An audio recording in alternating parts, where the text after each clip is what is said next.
Welcome to the Books of Titans podcast, where I seek truth in the world's best books. I'm your host, Eric Rostad, coming to you from the beautiful Books of Titans studio in Franklin, Tennessee. My goal is to read 52 books per year and share what I'm learning. I'll talk a bit about each book, tie ideas together from a variety of genres, and share the one thing I always hope to remember from each book. Today I'm going to cover David Crockett, The Lion of the West by Michael Wallis. This is book 33 of 52 for my 2020 reading list. Before I get started, I have a quick announcement. I was out on a run last week, and I was thinking about the upcoming election in the United States. And I realized that I really didn't know a whole lot about each of the candidates. Sure, I've heard a ton of information, I've heard a ton of people talk about them, and it's usually they're the personification of evil or they are the angel. And I want to get to know these candidates for myself. And so what I decided to do is to remove 4 of the books from my reading list and replace them with 4 books written by these candidates. And so I'm going to take the next month and read through these books, and then I'm going to share what I've learned in each of the upcoming podcast episodes.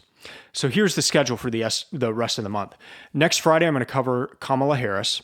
The Friday after that, Donald Trump. The Friday after that, which will be October 23rd, Joe Biden. And then the final Friday of the month, October 30th, I will do a joint episode where I cover both Mike Pence and Joe Jorgensen. Joe Jorgensen is the Libertarian candidate. So Kamala Harris, Donald Trump, and Joe Biden have each written a book. Mike Pence has not, but his daughter has. So I'm going to read the book his daughter wrote kind of about Mike Pence. And then Joe Jorgensen also has not written a book. So I'm just going to find what I can online about her. My goal with these episodes is to share information about their biographies and their major policy issues. I seek to be as objective as possible and to present the information in a way that you cannot tell who I favor or do not favor.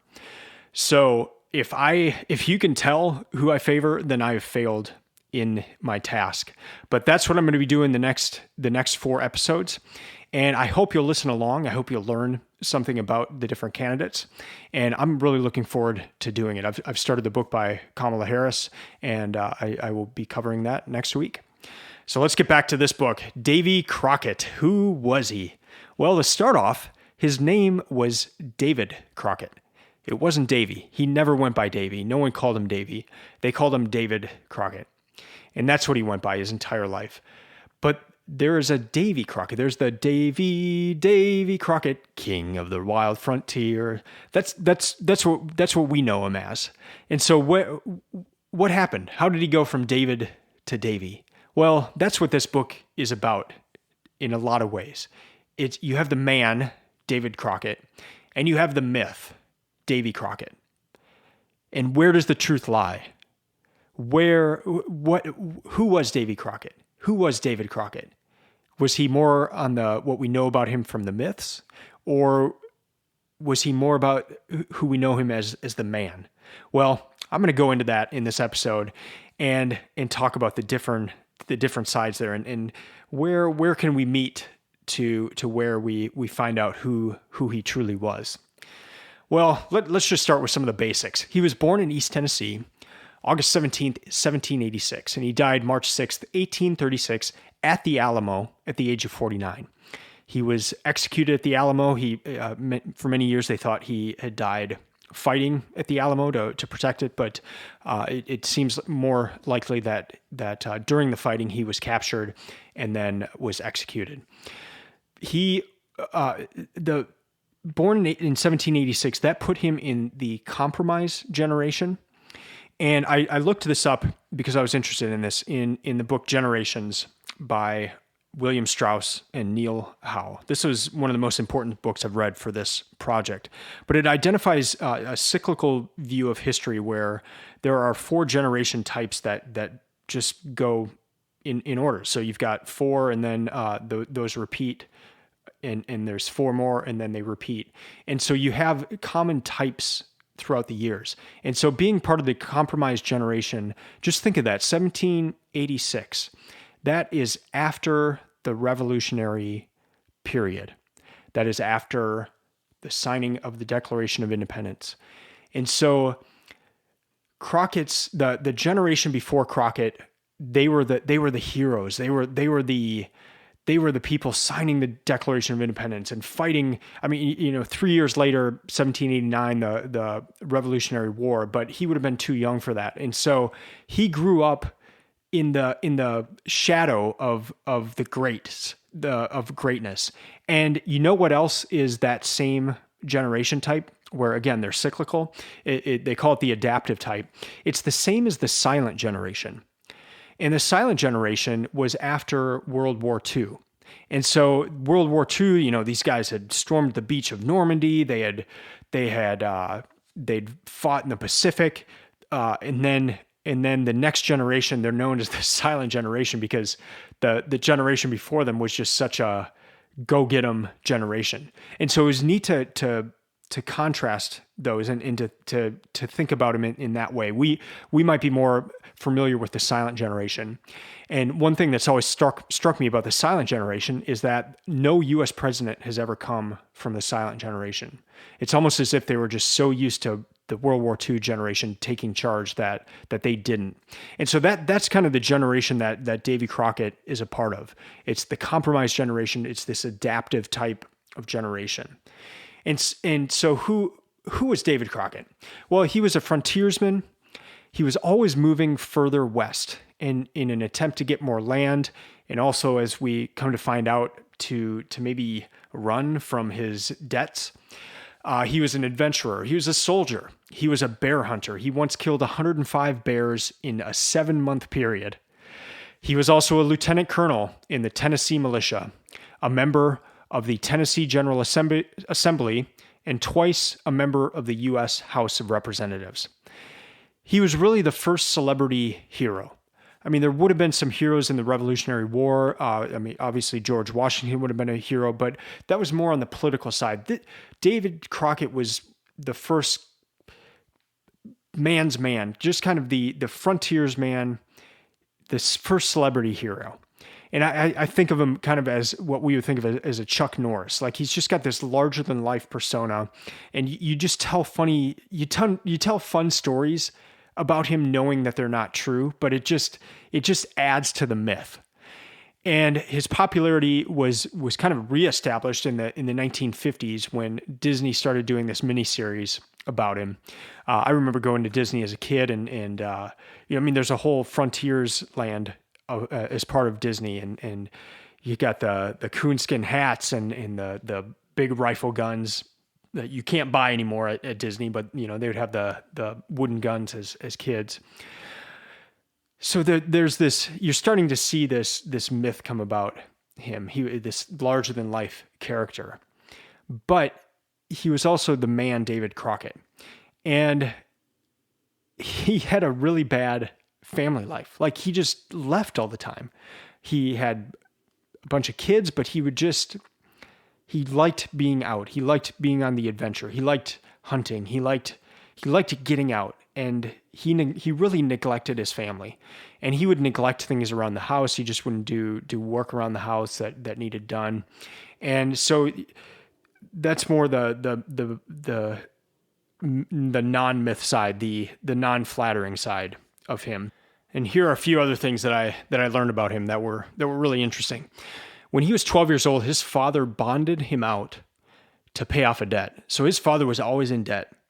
And as a way to pay off that debt, he had his son work for the man who he owed money, and that paid off the debt. So first off, can you imagine doing that to your own son? I mean, you can't even hardly let a 12-year-old out now to go to the park by themselves. And here his father bonded him out to another man to pay off his own debt for being poor with money, his father being poor with money. That was pretty wild. Crockett was known as the wise fool, and he had that wisdom about him from experience, and he would tell stories of his experiences.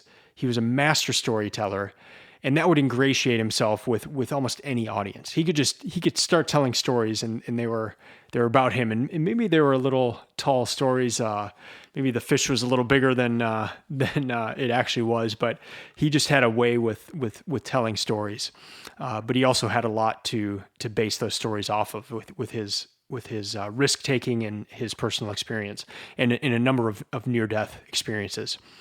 He was also a jokester, and I want to read one part because this was hilarious. So I mentioned that he was a member of the U.S. House of Representatives, and so he would be a part of different. Well, he was a candidate, and so at that time he would travel with his opponent, and they would give speeches, and so the people could hear what each person was the ticket they were running on. And what would happen is they would oftentimes stay at the same place, wherever they were traveling to. So here's the story of Crockett traveling with a man named Huntsman.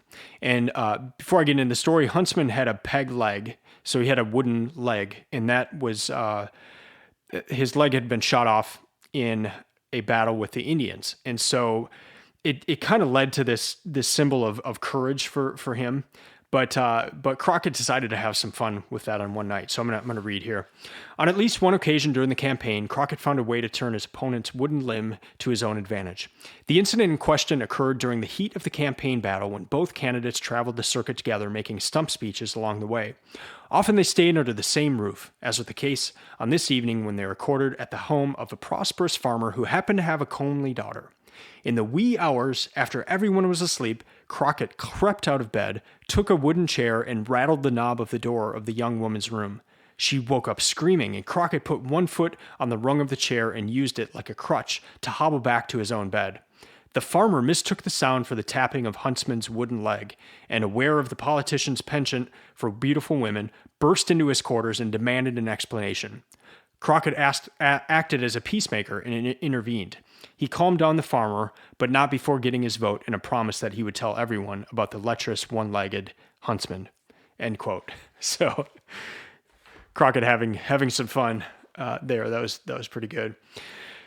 Crockett was also known as a man who would always vote his conscience. So once he became a member of the House of Representatives for the state of Tennessee, he voted his conscience. And that put him at odds with other people, and especially with another Tennessean, Andrew Jackson. Andrew Jackson put forward the Indian Removal Act, and Crockett voted against that. And so you have two politicians from Tennessee and Crockett voting against the other Tennessean. That was not looked kindly upon, but he voted his conscience. He thought Andrew Jackson was dead wrong in this Indian Removal Act. So as for the reason that I read this book, well, I live in Tennessee, and I try to read at least one book a year about the history of this state. I actually purchased this book at Landmark Booksellers in Franklin, Tennessee.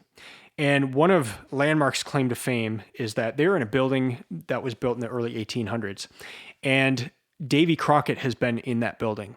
So I got this book in a building that David Crockett has been in.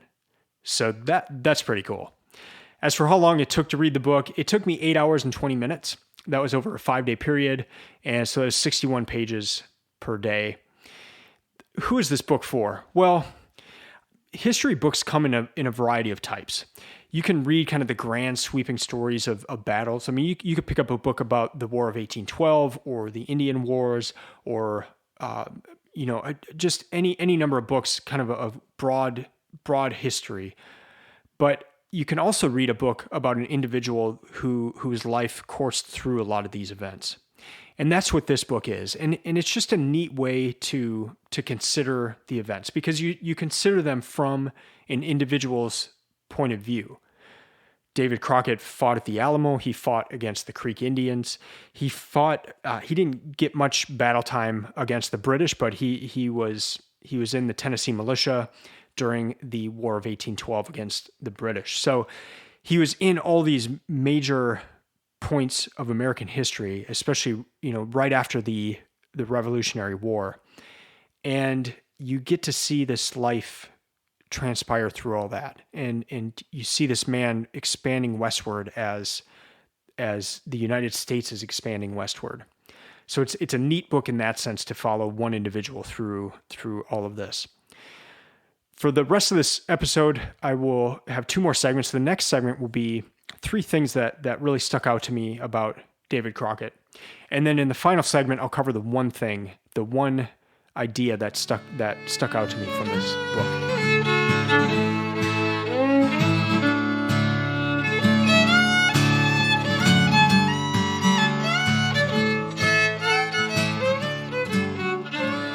Be always sure you are right, then go ahead. That was one of David Crockett's famous sayings. Be always sure you are right, and then go ahead. So this segment, I want to cover 3 ideas that really stuck out to me from this book. And the one I've gotten into a little bit is just this idea of the man versus the myth. And do we ever really want to get to know the man, or do we long for the myth? Because with the myth, we can make him into whoever we want him to be. Kind of that Chuck Norris idea. We can say whatever we want about Chuck Norris, that he can do this and he can do that. But do we really want to get to know him as the man? Well, David Crockett, he as a man, he truly was a risk taker. He was an adventurer. He had a number of near-death experiences. He also had a bad family life. He did not take care of his home. But as the myth, he became a symbol. And as a symbol, he could become anything. And he did. He became the symbol for the age of the common man. Remember, I mentioned that the generation right before his was the revolutionary age. These were the heroes. And so there was this kind of desire just to get back to the common man, to prop up the common man. So he was a symbol for that. He was the frontiersman. He was a symbol for manifest destiny, this push westward no matter what was in the way. The settlers were going to get rid of anything in the way, whether that was trees, wild animals, or people. And so they got rid of Indians, they got rid of Mexicans when he went south to the Alamo. There was just this fight to move forward. They felt they had the right to move forward and go westward. When I was reading this book, I kept thinking about Sir Walter Scott in Scotland. And he was born just 15 years before Crockett. And he was famous for writing these stories, these romance books in a way, about the Highlands, about the north of Scotland. And especially about the Highlanders and their way of life and kind of that idea of the common man. But the interesting thing is that the Highlanders were being cleared out of their land while Sir Walter Scott is honoring them by writing about them. And so in Edinburgh, in the cities, there's this push to get back to this romantic notion of the Highlands. And yet at the same time, these Highlanders that are actually living there are being pushed out. And there were some similarities in this, to where there's this myth that gets created about David Crockett. But in reality, while he is in debt and not with his family, he's living alone, he's kind of estranged from his family, there are plays about him that are lauding all of his great deeds, and here he is living alone. So there was also, when I was looking up the information in the book Generations, there was a lot of information just about this time, and there were a number of romance books that came out. And so this was just a time of these romantic notions, and David Crockett really fit that bill. I want to read one part, and this is actually in the very end of the book. I thought this was a good summary about this tension between the man and the myth. So here we go. There was the David Crockett of historical fact, and there is the Davy Crockett of our collective imagination. The first was a man who led a most interesting and colorful life. The other is the American myth, featuring Crockett as a symbolic figure with superhuman powers. In this version, Crockett is frequently used by others to promote their own interests. Both Crockett and the Alamo remain ensnared in clouds of myth. In the end, Crockett was a uniquely American character and a formidable hero in his own right. He should not be judged by his death, but rather by his life, including the good and the bad and the shades of gray. Consider him as a legend and a hero, but always bear in mind that he was a man willing to take a risk. That was what he symbolized, and that is how he should be remembered." End quote. Second thing that stuck out to me was just how his life wove through major events in U.S. history, with the Alamo, with fighting against the British, fighting in the Creek Wars. Just an amazing to see his life weave through all these different events. There's another thing that was just kind of an interesting coincidence, and this is with a word. And I mentioned that there were plays about David Crockett and kind of building on that myth of him while he was still alive. And the person that would play him, his name was Nimrod Wildfire, and this was the person that would play David Crockett in these plays. And he would come up with all these words that he thought David Crockett might say, but David Crockett didn't necessarily say these, but it kind of led to this myth of these were the slang or the idioms that he would have used. And one of these words was sock to lodger. And there's an interesting history about the word. So let me read some different parts here. But it was sock to lodger, a word that meant the ultimate or decisive, as in a knockout punch, that became most associated with Crockett as a result of its usage in the Paulding play. While preparing for a duel, Wildfire, in speaking of his opponent, brags, "He'll come off as badly as a feller I once hit with a sledgehammer, lick over the head. A real sock to lodger." Interestingly, the term sock to lodger was widely used for many years, including by Mark Twain, who as a young Samuel Clemens was taken with frontier stories. Twain was influenced by reading Crockett's 1834 autobiography, as well as the fictionalized accounts of the buckskin hero in the many Crockett almanacs that appeared for more than 20 years after his death. In fact, sock to lodger actually appears in Twain's classic work, The Adventures of Huckleberry Finn. Like Twain, Abraham Lincoln was also another historical figure who fell under the spell of the mythical Crockett, incorporating his style of self-facing humor into the fabric of his political life.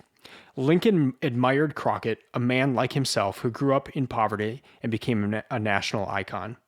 Going on, ironically, the humorous word sock to lodger figured in one of the most tragic moments in American history. On April 14th, 1865, during a performance of Our American Cousin at Ford's Theater in Washington, D.C., John Wilkes Booth was poised outside the box where Lincoln, his wife, and their guests sat watching the action below. A veteran thespian who knew the play well, Booth waited for the line to be spoken that always got the most laughs. "Well, I guess I know enough to turn you inside out, old gal, you sock-to-lodging old man-trap." As the audience roared in delight, Booth stepped inside the box and fired his small pistol. End quote.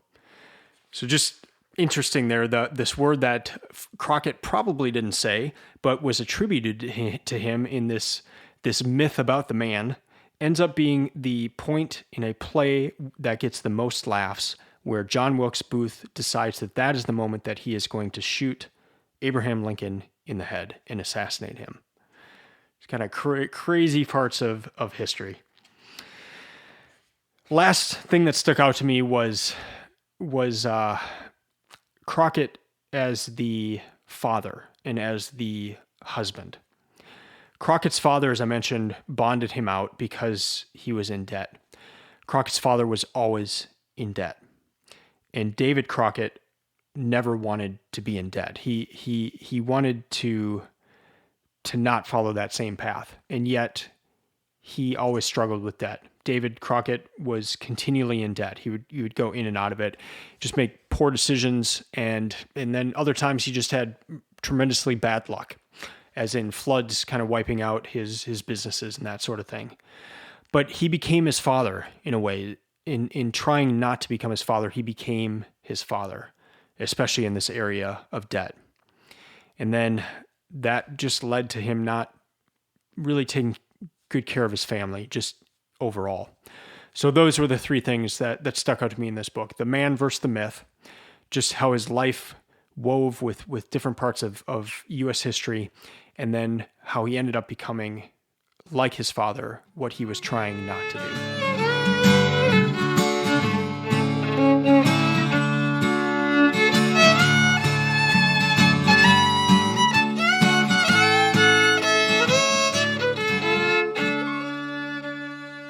into segment 3 and my one key takeaway from David Crockett.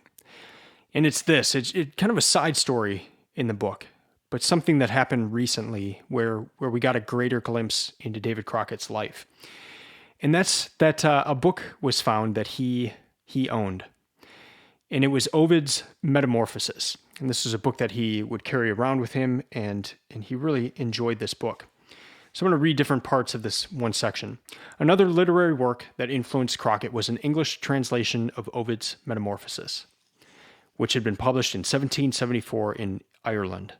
This particular copy of the Ovid classic came to the attention of the University of Tennessee in late March 2003 when Aaron Purcell, a special collections archivist, randomly scanned eBay.com. The online listing that drew Purcell's attention provided a detailed provenance of the book, published by John Exshaw. This edition had been issued by a family of prominent printers and booksellers on Dame Street in Dublin. Along with other information about the book, the seller included a digital image from the end pages. When he examined it, Purcell was stunned. He could not believe what he saw on the computer screen.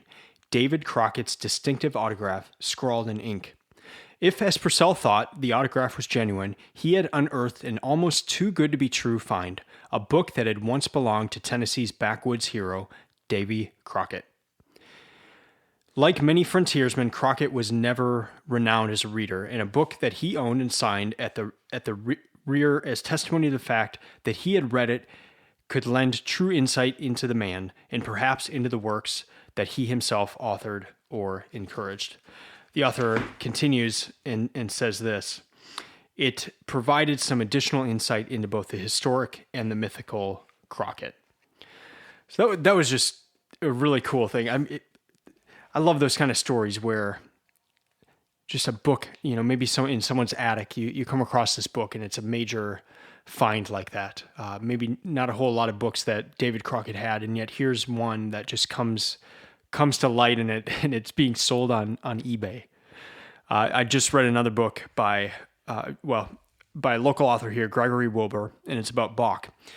And there was a similar story where there was a book of his, a Bible that he owned, showed up in an attic in Michigan. And it just showed the notes that Bach had taken during his life within this Bible. And it was just a major find. And it was just sitting in someone's attic. So it was just a cool story that happened in this book. And again, one of those just minor details that are put in the book, but just something I don't think I'll ever forget. Just that idea of coming across a book like that.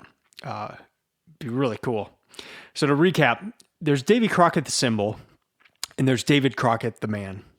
Oftentimes the stories overlapped with some truth mixed into the myth. He was not a perfect man by any stretch of the imagination, but he did live an adventurous life, and he inspired many. All right, that's going to do it for this episode. Thank you for listening. I'd love to hear from you. You can email me at eric@booksoftitans.com. Let me know what you thought of this episode or any of the other ones.